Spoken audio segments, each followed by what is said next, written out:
She asked me this question, but I cannot answer it.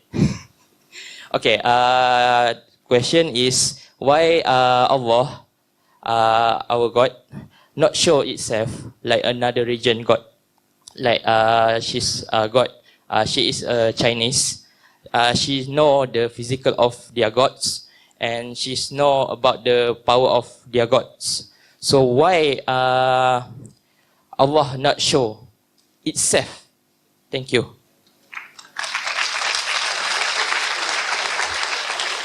Brother asked a question that one of his non-Muslim friends, she asked him the question that why doesn't Allah, the God in Islam, show himself?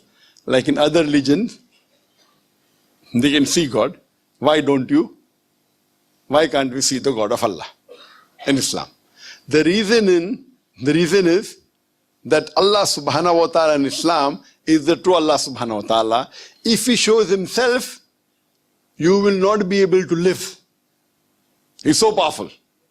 And the example we have in the Quran in Surah Taha, then Musa alayhi salam says, "Oh Allah subhanahu wa ta'ala, I want to see you." So Allah says, "I will show my glimpse to the mountain. You look what happens to the mountain." So when Musa alayhi salam turns his head to the mountain, Allah shows his glimpse to the mountain and Musa alayhi salam faints. That is the power of Allah. He's so powerful that we human beings in this stage, we cannot see Him.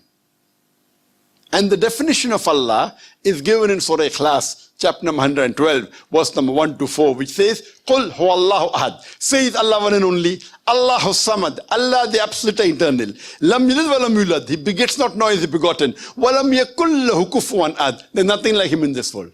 The moment you can compare God to anything in this world, He's not God. So any other religious people say this is God. The moment you can compare God to anything in this world, He is not a true God. This is a 4-line definition of Allah subhanahu wa ta'ala, of Almighty God. Any human being, whichever God he or she worships, if that God fulfills this 4-line definition, we agree that entity to be true God. Otherwise, it's not a true God. Say is Allah one and only. Allah the absolute eternal. He begets not nor is begotten. وَلَمْ يَكُنْ لَهُ كُفُوًا أَحَدٌ. And let me ask you a question. Which is the highest reward that you can think you can get, brother? Where's the questioner? Where's the questioner gone? Can you stand, brother? Yes, correct, yes. I'm right. I'm right. Brother, which is the highest reward you can get? Highest reward that a Muslim can get? Jannah. Right? Is there anything higher than Jannah? No. Yes? Someone said yes? Yes? Is there anything higher than Jannah? I think there is hadith that. Just tell the answer. No. Is there anything higher than Jannah? Yes. So tell, what is it? Seeing Allah, the Jannah. Higher than Jannah is Jannat al-Firdaus. Higher than Jannat al-Firdaus is Jannat al-Firdaus al-Ala. And the highest is seeing the face of Allah, the wajh of Allah. We as human beings cannot see the wajh, the face of Allah in this form. But when we go to Jannah, everyone in Jannah will not see the face of Allah.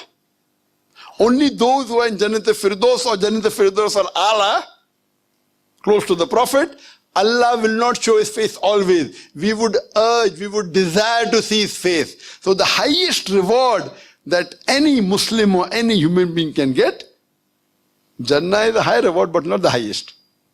Jannat al-Firdaus is high but not highest. It is seeing the face of Allah, the wajh of Allah. So tell your non-Muslim friend that if they follow the criteria of Surah Al-Asr, have Iman, have righteous deed, exhort people to truth, exhort people to perseverance, she will go to Jannah inshallah. But she has to follow the rules of the Quran. And if she goes to Quran, if she goes at the higher level of Jannah, if she enters, she'll be able to see the face of Jannah. Will be able to see the face of Allah. Every human being will not see, only those who receive the highest award in the next life, in the hereafter. Hope that answers the question, brother.